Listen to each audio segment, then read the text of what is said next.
ఇతను ఈ సంవత్సరం ఏప్రిల్ 28వ తారీఖు మేము మా టీడీపీ ఐటీడీపీ తెలుగు యువత తరపున విజయవాడ వెళ్ళటం జరిగింది. రజనీకాంత్ గారు వచ్చిన తర్వాత ఈయన ఈ టైంలో సెప్టెంబర్లో నేను వైజాగ్ వెళ్తా కాపురం పెడతా అన్నాడు. ఈలోపు విడతల రజనీ వైజాగ్లో కాపురం ఇల్లు కట్టుకుంది. ఈయనేమో కాపురం చేస్తా అంటున్నాడు. ఎవరితో కాపురం చేస్తాడో ఏమో నాకేం తెలుసు అన్న. ఇది 3 లక్షల వ్యూస్ దాటింది. కిరణ్, ఇక నువ్వు అయిపోయావు, పోలీసులు వస్తున్నారు, సిఐడి వాళ్ళు నీ మీద ఎంక్వైరీ చేస్తున్నారు అన్నారు. ఈలోపు చింతకాయల విజయ్ గారు అయ్యన్న పాత్రుడికి ఫోన్ చేసి నువ్వు గుంటూరులో వదిలే హైదరాబాద్ వచ్చే అన్నారు. ఇంకా నేను హైదరాబాద్ వచ్చేసాను. ఇంకా అప్పటి నుంచి ఇక్కడే ఉన్నాను. మొత్తం ఇక్కడ కూడా పోలీసులు ఇప్పటికీ నా కోసం తిరుగుతూనే ఉన్నారు. బాబు గారు 53 రోజులుగా జైల్లో ఉన్నారు. నేను మే నుంచి జైల్లో ఉన్నట్టే లెక్క. ఎందుకు అంటే నేను బయటికి ఎక్కడికి వెళ్ళటానికి లేదు, పోలీసులు తిరుగుతున్నారు. దొరికితే మాత్రం ఇక రిప్పని పెట్టుకోవడం తప్ప చేసేది ఏమీ లేదు. రోజా హస్తం లేకపోతే అలిగి కూర్చుంటది. రోజా ఒక దొంగ. నేను చాలాసార్లు చెప్పాను, రోజా ఒక దొంగ. ఎందుకంటున్నానంటే రోజా తిరుమల దర్శనాలకు పైకి వెళ్తున్నప్పుడు ఈ అఘాయిత్యాలు, ఈ అవినీతులు, ఈ అక్రమాలు అన్నీ చూసి కూడా నేను ఒకే ఒక విషయం మిమ్మల్ని కోరుతున్నాను.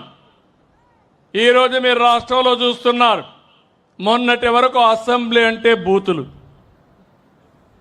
నేను ఆ రోజు ఒక మాట చెప్పి వచ్చాను. ఒకే మాట,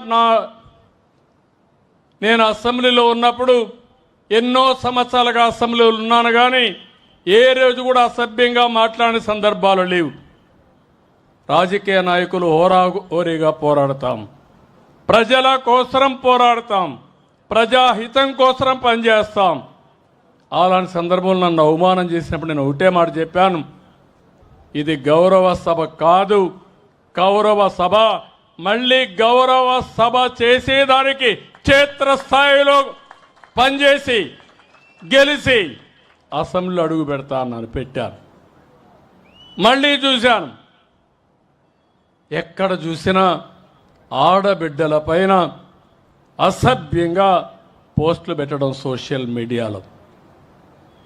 నేను రాజకీయాలు సేవల కోసం చూశాను. ఇప్పుడు రాజకీయాలు దిగజారిపోయినాయి, సోషల్ మీడియా వచ్చింది, ఇష్టానుసారంగా నేరస్తుల అడ్డాగా మారిపోయే పరిస్థితి వచ్చింది. అందుకే నేను ఒకే మాట చెప్పాను, ఈ మాటకు కట్టుబడి ఉన్నా.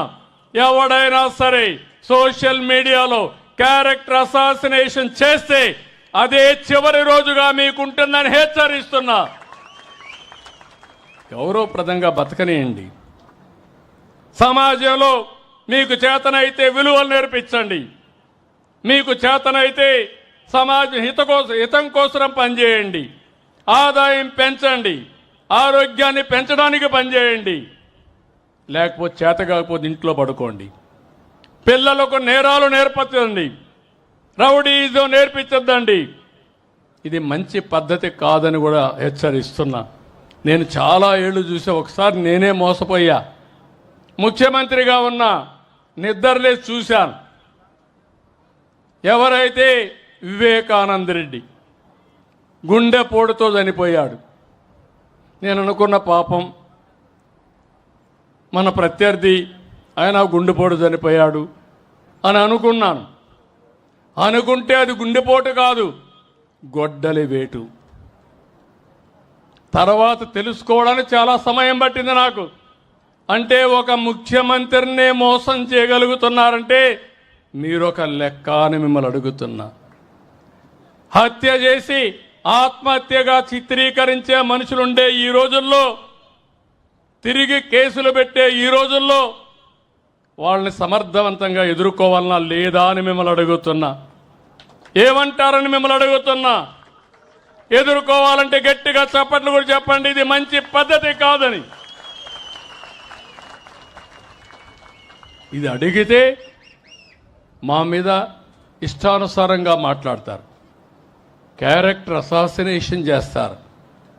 నేను ఒకే మాట చెప్పాను, ఎవరైనా సరే తప్పులు చేసే వాళ్ళ పట్ల ఈ ప్రభుత్వం చండ శాసనుడిగా ఉంటామని హెచ్చరిస్తున్నా. మంచి చేయండి. నిన్న కూడా చూస్తున్నారు మీరు, నిన్న అనంతపురకు పోయి ఎన్ని డ్రామాలు ఆడుతున్నారు. నేను అడుగుతున్నా మిమ్మల్ని, నేను ఎప్పుడైనా స్వేచ్ఛగా తిరిగానా రాష్ట్రంలో? మాజీ ముఖ్యమంత్రిగా చూశారా 5 ఏళ్ళు మీరు?